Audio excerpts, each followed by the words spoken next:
some really great conversations on the stage. So I want to add, I want to say there's countless individuals that are silently battling with a vitamin D deficiency, a condition that's very often overshadowed despite its link to weakened bones and compromised immune defenses. Overlooked by so many, and the breadth and hidden consequences of this issue beg for attention. To confront this, we will be convening a notable ensemble of experts for an insightful panel discussion. They aim to uncover the overlooked dimensions of this global health concern, offering solutions and prevention tactics to cast a spotlight on mitigating this quietly pervasive condition. I would like to welcome for our very final panel, Ahmed Ez. He's coming back to the stage. Dipanjan, also making his way back to the stage, and Yvonne Shimel, second time on the stage today. Let's give the panelists a round of applause. And the stage is yours.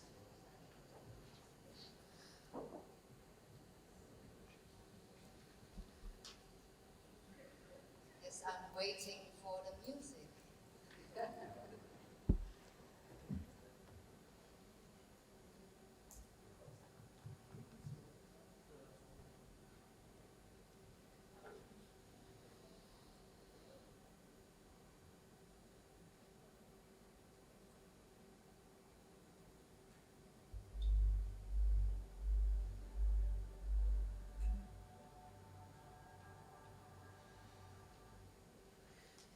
That was the one.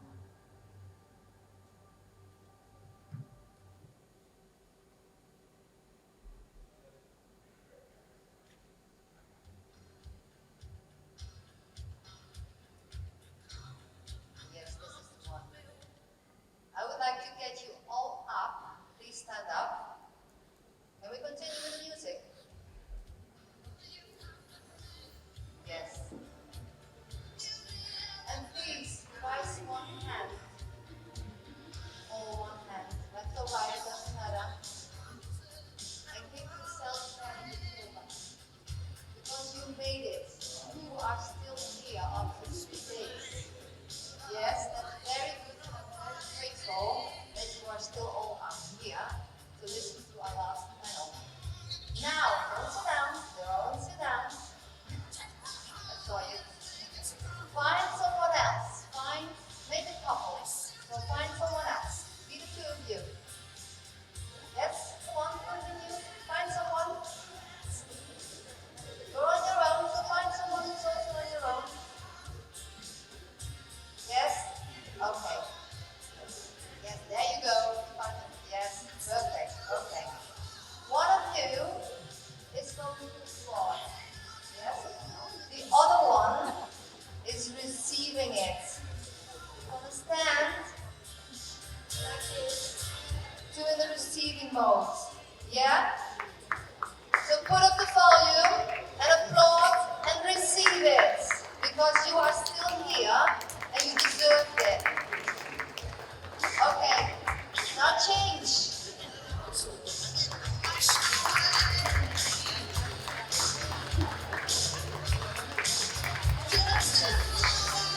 Perfect. Okay. Now you can sit down and we will start with the panel. Thank you. So I hope everyone is a bit awake after 3 days of being here. And did everyone like it? Enjoy it? Yes. Perfect. Okay. I will introduce myself quickly. This morning I was also in a panel and I introduced myself, but for the people who were not here, my name is Yvonne Schimmel and I'm from the Netherlands and living in London. And I'm a holistic practitioner, and that means that I work not only physical but also mental, and that is actually what we have been hearing the whole conference here, how important mental health is. So it's a holistic approach of getting someone better again. And next to that I use a medical device, and with that medical device we can scan the whole body to get a complete insight in how healthy you are. And it's an extra tool for doctors to make it more easier to diagnose what's going on in your body, in your system. I'm a nutritionist, so that's what I said this morning. We are inventing and innovating technique so much with AI, but why don't we go back to where it actually starts, and that's nutrition. I'm an author of my new book, and that is Eat Well, Uncover True Health, and that's all about nutrition, the do's, the don'ts, the myth, and the lies. So everything what you need to know about nutrition, and it needs to be in every kitchen, I do believe, so that you can make the right decision based on facts. Next to that, I work with a Dutch company, DNA collaboration. So they do DNA research, and I think that's also a very good tool to find out, even if you have a vitamin D deficiency, but also all kinds of other diseases. And I work with the BCMA company, with Nikos, and to educate doctors, and that's what we spoke about this morning also. So please, Nipanjan, introduce yourself, what it is that you're doing. Thank you, Erin. So my name is Dipanjan. I'm a pharmacist. I work in the clinical research drug safety industry. I've been part of the industry for more than 15 years now. I'm currently a vice president in Foresee Pharma Solutions. I lead their global commercials and strategy. So basically, I've been into patient safety health for the entirety of my career. And Foresee Pharma Solutions is a boutique data sciences company wherein we serve our clients to ensure that all the medications which are in the market, all the adverse events are reported properly, on time, being compliant to all the regulatory authorities, be it FDA, MHRA, EMA. And then we also work into the pre-marketing part of it, where we ensure that the data is correctly reported for all the investigative drugs to get their approvals, and then of course help patients. So looking forward to the discussion today. Thank you. Okay, Ahmed, please introduce yourself. Thank you. My name is Ahmed Az. I'm a regional senior director in the pharma industry, responsible for the sales and marketing of a franchise, a company called New Age Pharmaceuticals. I'm responsible for the therapy area, gastroenterology, and metabolic diseases. Part of the metabolic diseases that I'm responsible for is vitamin D deficiency. So I'm happy to be talking about it today with you. And I'm a pharmacist by education. I have an experience of 17 years experience in the pharma industry. I'm Egyptian, based here in UAE, and responsible for sales and marketing of pharmaceutical products. Newbridge is responsible for bringing innovations from across the globe to the Middle East and North Africa. One of the innovations that we're bringing is vitamin D. We are happy to be partnering with one of the global industry leaders in vitamin D in Italy, our partner, Abidjan. Perfect. So you see, I have the experts here. Well, vitamin D deficiency is huge, unfortunately. And in the Netherlands, where I'm from, it's 40%. In the US, it's 42%, and 50% children on the age of 1 to 5, and even 70% with children 6 to 11 age. So that's very high. And even more in Pakistan, Bangladesh, India, Nepal, Sri Lanka, the vitamin D deficiency is also very high. Maybe, Dipanjan, you can explain why there's so much vitamin D deficiency worldwide. See, there are multiple factors to it. One, of course, is vitamin D being a fat-soluble vitamin. The major source of it is sunlight exposure. Now, what happens is, in today's world, the exposure to sunlight has drastically reduced with many kids and even adults. It's across. Being on the mobiles, being on the screens, being in enclosed areas, so the outdoor activities has reduced. And the other key factors which impacts vitamin D deficiency is the fact that if you have extra melanin in your body, it typically prevents the absorption of the classic UV rays, which gets converted into vitamin D. So, it is dual facet, right? Too much exposure to UV rays can cause skin cancer, and that's why a lot of us use sunscreen lotions. But then that very sunscreen lotion can also prevent the absorption of UV rays and result in vitamin D deficiency.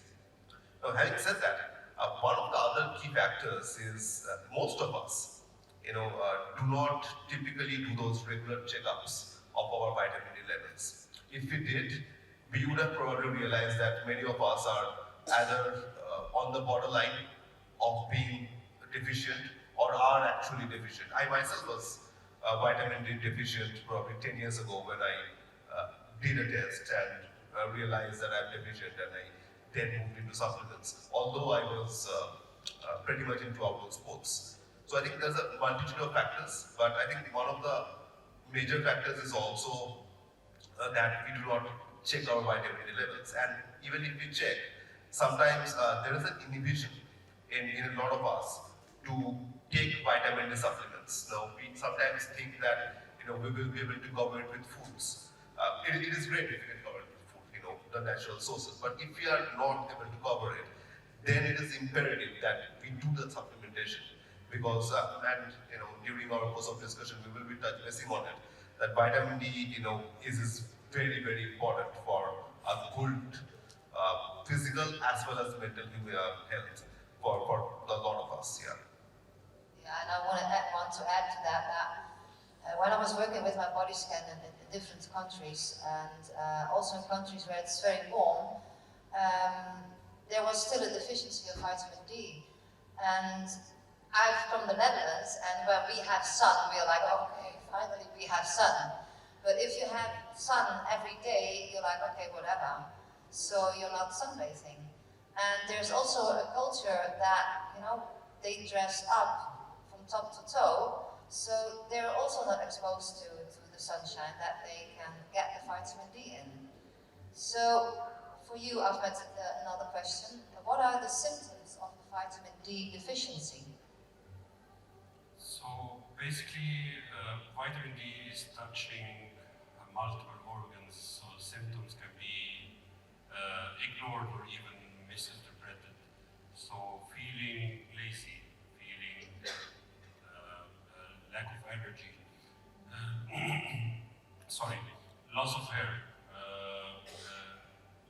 loss of memory sometimes, lack of energy. So that's the confusing part, and that's what we never relate to vitamin D deficiency. Dizziness. It's very problematic that vitamin D deficiency symptoms cannot be all correlated to vitamin D deficiency. No one can pinpoint, yes, it's loss of hair is vitamin D deficiency.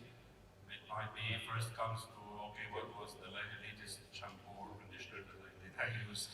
So it's very confusing. And actually, loss of concentration, for example, could be vitamin D deficiency. Vitamin D is very elemental to many processes in our organs, so no one can think that this multiple organ, I cannot say failure, it's too serious to say failure, but multiple organ dysfunction can be all related to vitamin D deficiency. So yes, it's impacting every organ, and I'm sure that once we go to the discussion, we can say that it doesn't only impact every organ, it impacts every stage from the pre-gestation, or let's say from the gestational period, from the infants, from the first trimester, from the gestational period for the kids. I cannot say kids here, from the embryos until the geriatrics. Vitamin D deficiency can touch a developmental stage. So vitamin D deficiency, let's say, for example, from the embryos, vitamin D deficiency for the pregnant ladies can cause preeclampsia, which might lead to multiple organ failure, really serious. Can lead to premature vitamin D deficiency for the mother can lead to anemia. Vitamin D deficiency in the third trimester can lead to hypertension or can lead to low birth weight. Vitamin D deficiency for the newborn can lead to rickets or bone fractures. Vitamin D deficiency as we grow old can lead to neurodegenerative disorders. Parkinson's disease can lead to several organ problems. Even across the adolescents, vitamin D deficiency can lead to acute respiratory tract infections. Vitamin D is helpful for the immune system. So I cannot summarize in a single answer, a simple answer for this, but it's very serious and we cannot relate it to vitamin D deficiency. It needs but we can go through it as we go through the discussion. Yeah, that's why it's so important what Deepanjan also said. We have to check. I think every year at least do a check so you know your vitamin D level. And coming back to that, what would be a good vitamin D level? Yeah, no, this is a question which has probably interpreted differently in a lot of different parts of the world. Nowadays in India, from where I'm from, what I do hear is doctors say is between 30 to 100 ng per ml is the level they're looking at. But then in other parts of the world, the interferences can be different. You know, I do know in some parts they say it's 30 to 120, in some parts they say it's lesser, maybe 30 to 50, 30 to 60. Some years back, you know, actually a decade back, they used to say somewhere between 30 to 60 ng per ml was the sufficient level of vitamin D. So that markup is something which keeps on changing over a period of time. Yeah, that's true. And I think if you've been to a doctor and you've done a test and the doctor said, oh, everything is okay, your level is good, please ask your doctor, what is my level? Because what the doctor thinks is good, we probably think it's way, way, way too low. So that's why it's so important. If you have any symptoms, what Ahmed just said, please find out, and you don't always have to go to a doctor. There are plenty of other tests you can find on the internet who are very accurate, so you can test your vitamin D level yourself. So coming back to a supplement, yeah. How much would you recommend, how much should people take as a vitamin D supplement, the IU or the microgram? So that's apart from vitamin D deficiency. There's recommended dietary, not daily, recommended dietary allowance for every healthy person to take from vitamin D, which when it's ignored, that leads to vitamin D deficiency at the end of the day. And back to the awareness point here. When we are not aware of vitamin D necessity in our daily life, and we don't get conscious to our vitamin D intake, we end up with vitamin D deficiency. For children with the age of 0 to 12 months, they should have an average of 400 international vitamin D per day. And for above this age, it should be an average of 800 to 1,000 international per day. That's as per different guidelines, among them the WHO guidelines, which is really serious because if it's not taken, and it's usually oversight from everyone, because we don't usually take mushroom every day, which is the highest veggie that contains vitamin D, or we don't usually are keen on having few handful of almonds every day. So, or milk, because it's sufficient amount of milk. We are not so conscious to such amount of intake, but that's really essential. So if we are talking about supplement, yes, that's the supplement needed, but if we are experiencing a deficiency or insufficiency, a treatment should be needed. Do you want to say anything about that? I think a very fair point. So, especially from a deficiency perspective, you know, I have seen, at least in India, adults, healthy adults, being prescribed something like 60,000 IU, you know, once every 3 weeks, before your vitamin D levels get normalized. Of course, they're very, very deficient, you know, so it depends, but I have also seen high amounts of vitamin D IUs given if they really find someone is like strongly deficient in vitamin D.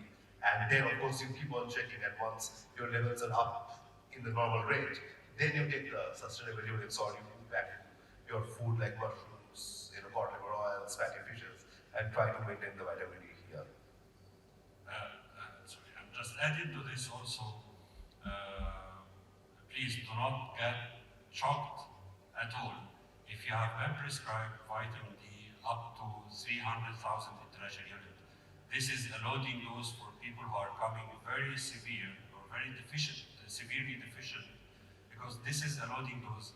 And I kept usually, and sorry for this very basic description, I kept usually looking at vitamin D as an empty glass that you should immediately fill once you are aware that it's empty. So fill it as soon as you are aware it's empty. Fill it with a high loading dose. There is no serious side effect of having a high dose vitamin D. Sometimes it's taken intramuscular injection. So the sooner the better that you fill it. No side effects of having it. And sometimes it's taken as a maintenance dose once every 6 months. So once you're aware that you're vitamin D deficient, start as soon as possible, and regardless the frequency of the dosing. Sometimes 300,000 injection every 6 weeks, sometimes 50,000 oral capsule or even oral shots every week until it gets corrected, but start as soon as possible, as soon as you're aware that you're deficient. Yes, thank you for that. And when would it not be okay to take a vitamin D supplements? See, if you have some kind of classic diseases wherein your kidney functions are not proper, that's when if you take vitamin D, what happens is your amount of calcium which is being metabolized decreases, and it can lead to kidney stones. So if you have kidney, your renal function is not proper, that's when you need to consult with your healthcare provider before taking vitamin D supplements. And then you have some classic diseases like maybe histoplasmosis or sarcoidosis, or maybe parathyroidism. That's when taking vitamin D is something you should do after talking to your healthcare provider. And then there are some certain medications which is contradicted with vitamin D, like diltiazem, prenapavir, so maybe even atorvastatin. So what happens is when you take this, the excretion of the calcium from the body, the metabolism of calcium kind of decreases a little bit, which might lead to kidney stones. So those are a few of the areas where you need to discuss with your healthcare provider before going on a sustained vitamin D supplement use. Yeah, as you say, it's very important to take on a healthcare provider who knows exactly when to take, what to take, how much to take. Yes. Could you, Ahmed, could you please explain the difference between vitamin D2 and D3? Vitamin D2 is the inactive form of vitamin D in general, which is coming from a plant-based ergocalciferol.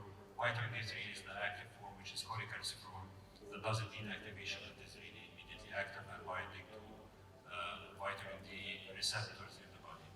So vitamin D3 doesn't need activation, is the active form, and which is really easier to, let's say, get activated in the body because it's immediately active.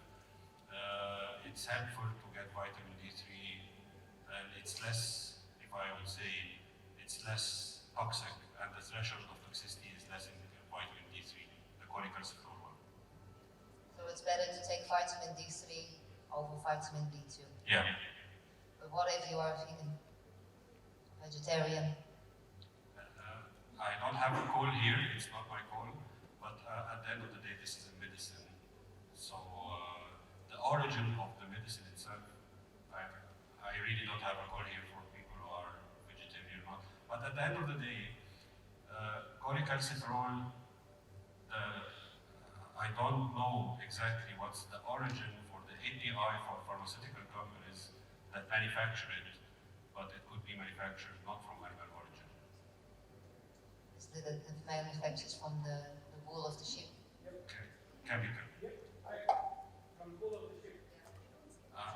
I'm not sure exactly if it's coming from animal or not, but if it's chemically produced, this is something else. Okay, thank you. And we're talking about supplements, but of course it's much better to get the vitamin D out of food. So could you give some examples where we can find vitamin D in what kind of food? So cod liver oil is something which we have all taken once in a while. That's high in vitamin 3. You have mushrooms, you have fatty fishes, whether it's salmon, whether it's tuna, which is high in vitamin D. And then you will have some fortified foods. Milk also has decent amount of vitamin D. So does beef liver also has a lot of vitamin D. So these are specifically the foods which we need to take for vitamin D. Yeah. Okay, thank you. And for you, Ahmed, why should people with dark skin take a vitamin D supplement? Yeah, because actually the level of activation of vitamin D is not the same like people with lighter skin. So at the end of the day, they are not having the same level of vitamin D active in their skin. So and the same that what has been mentioned at the beginning of the presentation of the discussion. Melatonin doesn't activate vitamin D. The high levels of melatonin doesn't activate vitamin D. So this is a risk factor that they need to be aware of and to have a more keen supplementation of vitamin D, especially the active one, the corticosteroid, or if we can the calciferol one. Yeah. For you, another question. The correlation between vitamin D with calcium, with vitamin K2, magnesium.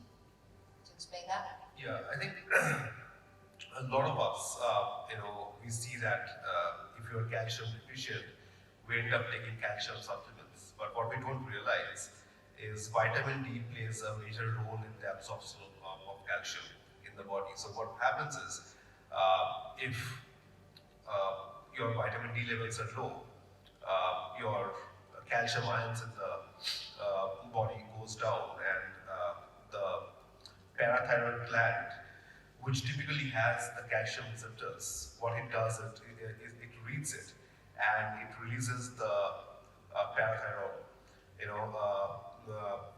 So what it tries to do there is that the parathyroid hormone it dissolves the bone matrix to release the calcium ions into the extracellular space. Because as per its reading, you are not able to absorb calcium. Now what it leads to is osteoporosis, which then leads to weakening of your bone structure. So if you see calcium deficiency, majority of it, there have been studies where it says that 70 to 80% of calcium deficient people are actually deficient in vitamin D. So it's imperative again that when we are deficient in something, we are looking into the other parameters to understand and go to the actual root cause of why this deficiency is occurring. Because even if we are taking calcium supplements, it won't really help us. Because if there's a vitamin D deficiency, the calcium absorption would probably be 10 to 15% of whatever is available. Yes, and it's so important that we realize that if we have a deficiency of calcium, like you said, it's not that we need to drink milk or take the calcium supplements, but we need vitamin D and we need vitamin K2, because vitamin K2 is making two proteins so that we can transport the calcium into the bones. And we need magnesium to make it able to absorb it. So that's why I think one of also the reasons is that we have such a huge deficiency of vitamin D, because we have a lack of the micronutrients. That's what Don was talking about last night. So we really need to take the supplements nowadays, unfortunately, because it's not that much in our food anymore. So, but not only take a vitamin D, but combine it with a vitamin K2, so it goes directly into your bones, and take it with a magnesium so that your body can absorb the vitamin D and do something with it. Another question is, I'm not sure if you read the question, so hopefully, otherwise I'll answer it. About DNA testing, what do you think about that? DNA testing for vitamin D. Should we consider that, doing that more often, so we can see if we have a predisposition for vitamin D deficiency? So actually, vitamin D deficiency, as far as I know, I didn't read the question, but I'm just reading generally, and maybe in our industry we are much more involved and exposed in the precision medicine generally. And there's, as far as I understand, I would like to learn also from you, from your readings, if you have gone through this. But as far as I know, that vitamin D deficiency, as long as it's not organic from lack of absorption, it's not inherited. So there is no inherited, let's say, trait or organic disorder that leads to vitamin D deficiency. But as we learn from the medicine, we get to know. So gene mapping and DNA sequencing is really helpful to do more tailored precision medicine and more tailored diagnostic tools to understand the diseases before they happen. But nothing so far is relevant and pinpointing vitamin D deficiency so far, as far as I know. That's my understanding. Okay, thank you. Yeah, well, I'm working with a DNA company in the Netherlands, so that's why I know it's possible to look into your genes and see if you have indeed a predisposition for the deficiency of vitamin D. It's not that you will have a deficiency of vitamin D, but it's for you that you will have it quicker than someone else to have a vitamin D deficiency. So it's another tool to find out, you know, if you have a gene predisposition for vitamin D deficiency, you already can take a supplement, so you know that you won't get the deficiency. What's your intake about that? Yeah, I have read a few articles of what you said, but then again, my knowledge of the DNA sequencing part of it for vitamin D is limited. I have read a couple of articles, but I just wanted to know that it is being, now that you are working closely with that DNA company, how is it being used in Netherlands? Like a lot of people using it? Well, it's new in the Netherlands actually, and so we're just starting it up. But it gives so many results, not only vitamin D, but vitamin E, vitamin C, vitamin A, and the MTHFR gene. And that one is very important, because if you have a predisposition of that gene is not functioning very well, it means that the homocysteine in your body is accumulating. So that can cause so many diseases and pain in your body. That means that you have to take the vitamin B12, you have to take the folate, so it's possible, and some other vitamin Bs, so it can get out of your system. So that's why I'm a huge fan of DNA testing, because we can find out what's going on in your system, what's your predisposition about it, so you can take action. Yep. And the last question we have 6 minutes. I don't know if you know anything about the emotional part of a vitamin D deficiency. Yeah. Why do we have it? Yeah. Vitamin D plays a role in the CNS, and this role is multidimensional, especially with dopamine and acetylcholine. So vitamin D is mainly, and I know mainly the role that it plays physiologically and not psychologically. So it's a neuroprotective agent that protects the axons of the nerves, and it's a neurotrophic agent which actually increases the dopamine levels. So psychologically, we can expect that it improves the mood and reduces the acetylcholine levels. So that's another part. It plays an important role also in stabilizing the neurotransmitters, which reflects on the Parkinson's disease improvement. And there has been reported several reports on the improvement of Parkinson's disease treatment outcomes with vitamin D versus without.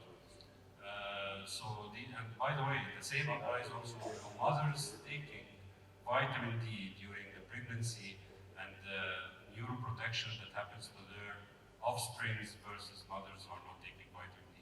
So that's the physiological role that I'm aware of regarding vitamin D. Do you know the emotional part?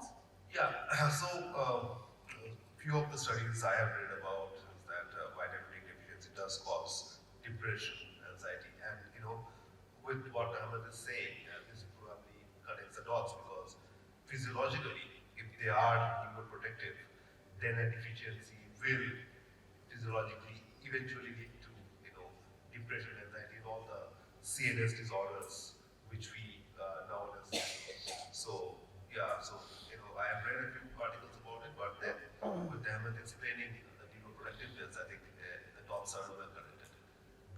Okay, then I'm gonna explain a bit more about the emotions because for my belief, every disease starts with an emotion and nutrition. If you have the feeling, and I come back to the panel we had here before about trauma, if you have a trauma that's not solved, if you have the feeling that you are not good enough, if you have the feeling that people are after you, if you have the feeling that you're not able to be who you really are, also causes a deficiency of vitamin D. So it's not only on the physical side, but it's also an emotional part, what's very important, and I think no doctor looks at the emotional part of it, and that's very important. We have 3 minutes left. Are there any questions? Yes, Dom, I thought you would be there. Can we have the mic on the floor, please?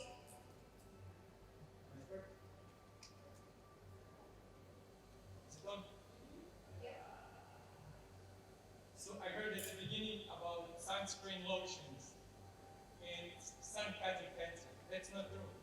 Sun has very, very little effect in causing. Can you repeat it again? At the beginning, there was mention about sunscreen and sun causing the cancer. Sorry, your mic is still not functioning.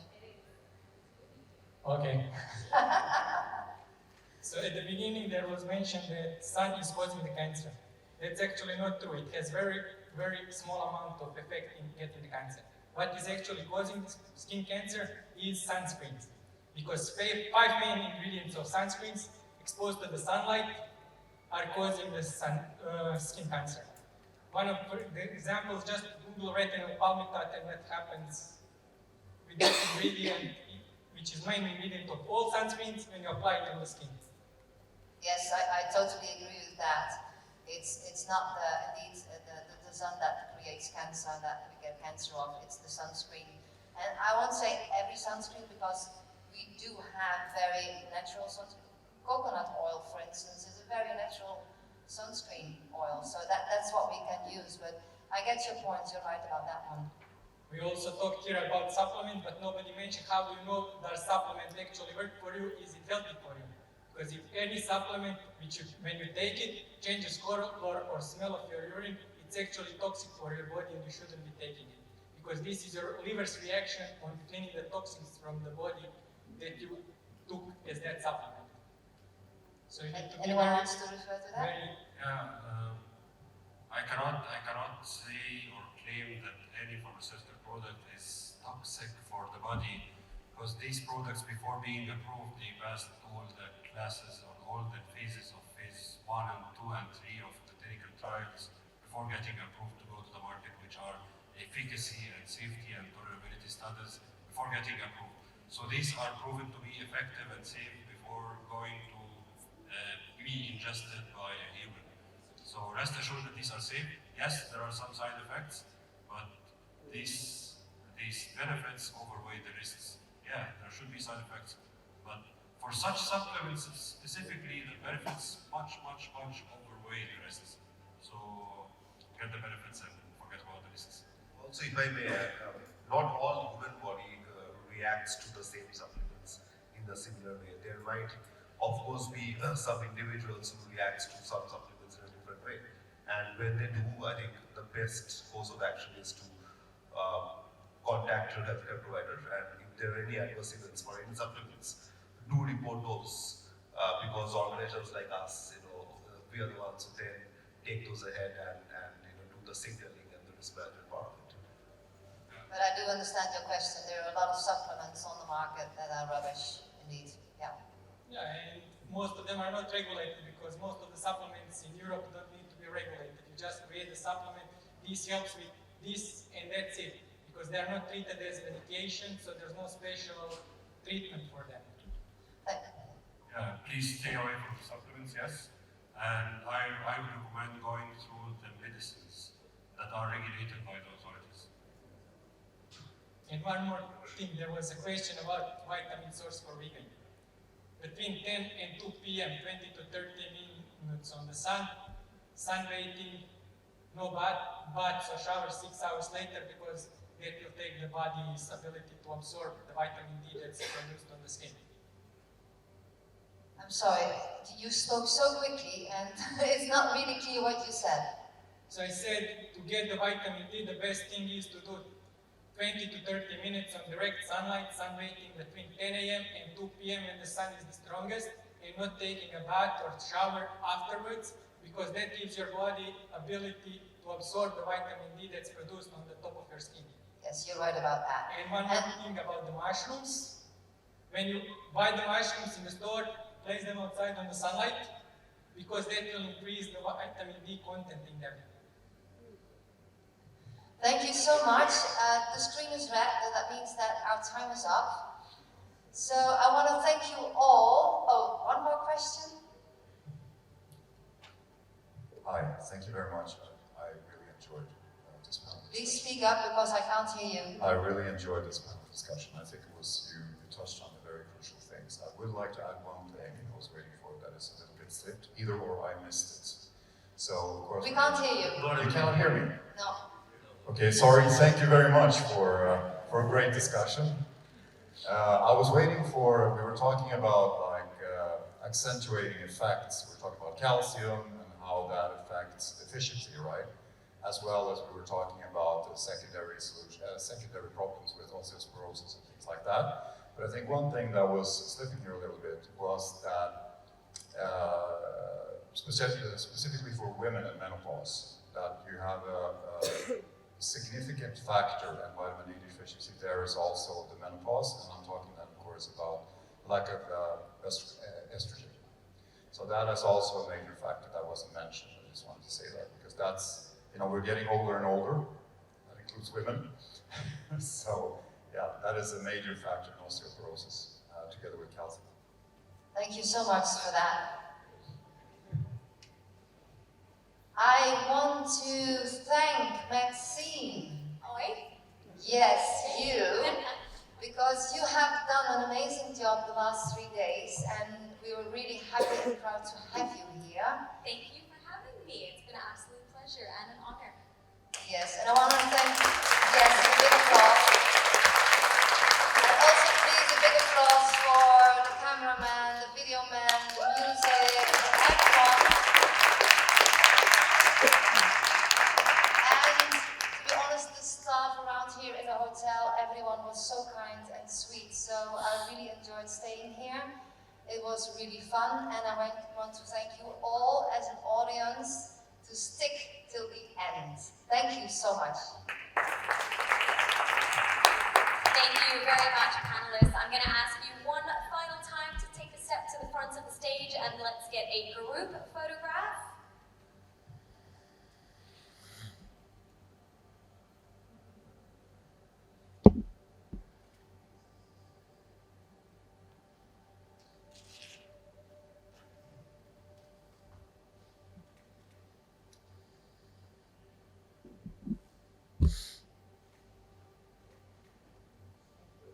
A final round of applause. All right, so I have to apologize to everyone in this room because we've kind of been a little bit off schedule and we've missed a few important business card exchange sessions. So what I am going to ask you to do now is a little bit of an experiment. These are going to get thrown away after the conference, right? What I want you to do is I want you to take your one, Okay, now, I know there's a lot of doctors in the room, but please try write nicely. I know, it's an inside joke, right? So what I need you to do, on your little paper coaster, I want you to write your name. I want you to write your name on here, nice and eligibly, so that not only me, but anyone in this room can read. I want you to write your name on that, and I want you to fold it 2 times. I want you to fold it 2 times, so that you're left with like a piece of a pie. Once you've done that, I'm going to ask my lovely colleague, Yashu, to go around and collect everything. Collect all of the paper coasters, put them inside this little silver bucket. Please don't do anything special with it, just fold it 2 times, and it must have your name on the inside. That's it, that's all you have to do. I'll come collect some on the side so we can speed things up. Thank you. Thank you. Please close the doors, because if we have any extra people, this is not going to work. Yes, it's not going to work if there's extra people. That's it. And we're going to fold it one more time. Struggle with following simple instructions. That's okay. I'm here to help you. All right. Hold on, I see.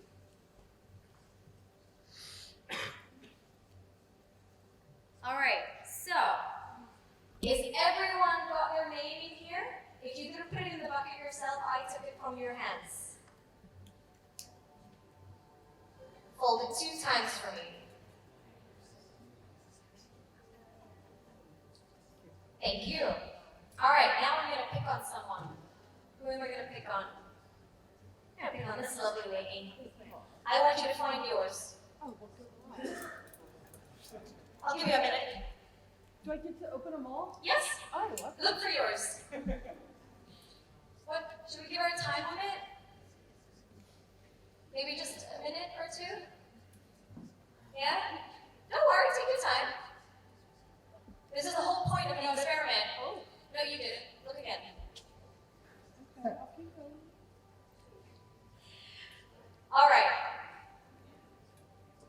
So the point of the experiment will be shined upon you in a few moments. All right? All right, so. On her own, it was really difficult. You saw her facial expression, like, really? Do I have to do this? It was a task that seemed impossible. Yes or yes? All right, I'm going to ask you to put them all the way you found them. I'll help you. So, there's 1,000 little paper chits in there. Everyone's got their own name on it. And I asked this lovely lady to find her one. I should have mixed it up. But the point of it was that she couldn't do it alone very quickly. So here comes the experiment. Take one. Everybody take one. And look inside. Take one. Might take a second. Because there's only one. Alright, take anyone. I see that, Jamie. See that? Here you go. Like I said, if there's more people in the room, this won't work. So I hope no one else has walked into the room. Otherwise, someone's going to be a bit lonely. Yes, actually, let's have some bodyguards at the door. Let's have some bodyguards. You picked yourself? Do that again. Wow. Okay, give it to me. Take one.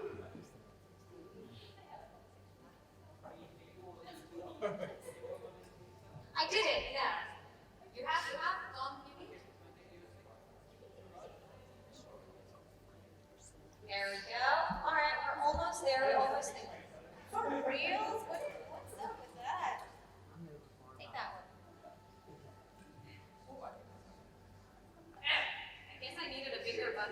This is what the hotel gave me. If you didn't realize, it's an ice bucket. Like for one person. Oh, goodness. Seems like we've got a problem table. Yeah, I got a problem table over there. All right.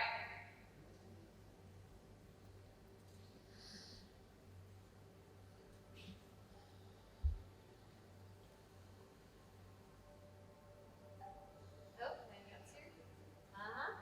What's the problem? Goodness. All right, who didn't get a chit? Yes, because I have a bunch. All right, there's 4 here.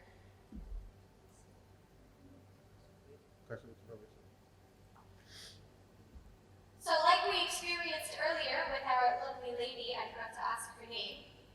Did you put your name in here? All right, everyone has it, right? And it took a really long time to find your own. So now that you all have not your own, I want you to get up and find the person whose chip that is. So everyone get up. If you don't know each other, this is the perfect example to meet that person. I'm not in there. I'm not in there. So you have to find the person whose paper it is. Do you need some help there? Oh. But you already have each other's. This is the point, is to mingle and match. Yes.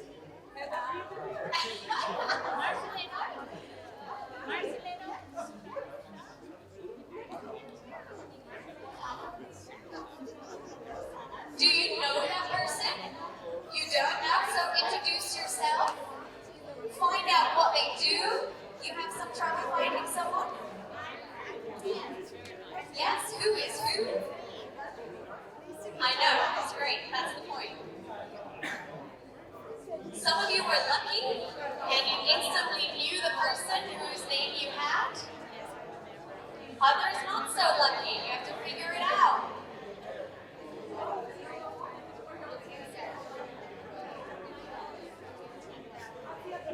So once you have found your person, I want you to snap a selfie. Who are we looking for? Who are we looking for? Vivek. Where is Vivek? There he is. Yes, easy. Who are we looking for, Marilu? Rihan. Rihan, raise your hands. There's Rihan. Who are we looking for? Very good. Very good, very good, very good. Introduce yourselves. If you don't know each other already, I want you to open your mobile phones. I want you to follow each other on LinkedIn.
I don't know if you've ever heard of the 7 degrees of separation.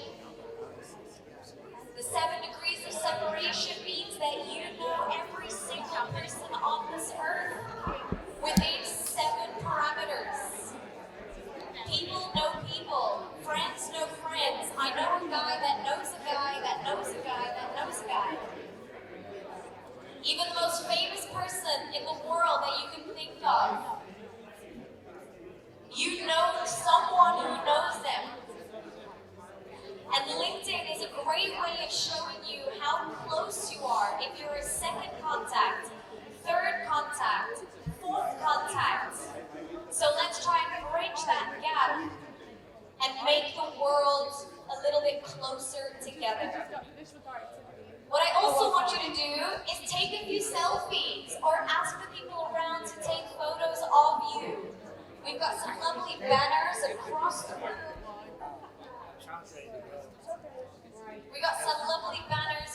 room. Feel free to use them, move them around, get some good lighting. Take a picture behind the banners, and I want you to use the hashtag health2conf. Health, the number 2, CONF.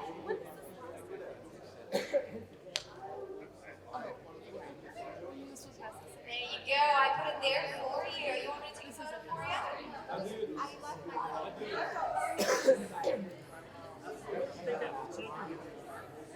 It's like it was meant to be, y'all. It's homemade. Right, so I think Sean texted y'all about our dude. What's the dude? We're gonna pack up and stay. Thank you. Oh, we need to Say treats for you. Yeah, we'll pack up. We're gonna pack up and stay. All right, there are more banners around the room. We'll leave the rest with us. We're Around. Yes, lovely, lovely, lovely. I'm just going to take 2 more minutes of your time. I promise, just 2 more minutes. Because as we wrap up on day 3, we have to look ahead to our next conference. It's happening in the US and once again here in Dubai.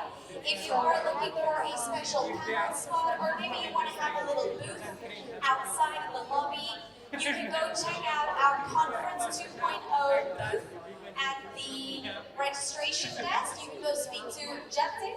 He will be able to help you and let you know what's available, because the slots are filling up quite quickly. And this event's success is largely due to the exceptional contributions of our delegates, exhibitors, hospitality, and media partners. Your remarkable support has made this event incredibly successful and a huge achievement. A massive thank you to our bronze sponsor, Life Spin GmbH. And the time has come for us to say goodbye. So with this, we conclude the Health 2.0 conference in Dubai for 2024. We do look forward to reconnecting with you online through socials, whether it's Instagram, Facebook, LinkedIn, anything like that. You can follow me, Maxine, not Max out, Maxine Fernandez with an S. Yes, simple, Maxine Fernandez. You can follow me. I'm connected with all of the organizers, so if you are looking for that, you can contact me. I'll get you in contact with the right people. So I wish you a fantastic weekend that's coming up. Tomorrow is Friday. Happy Friday. And I hope to see you again next year. Take care.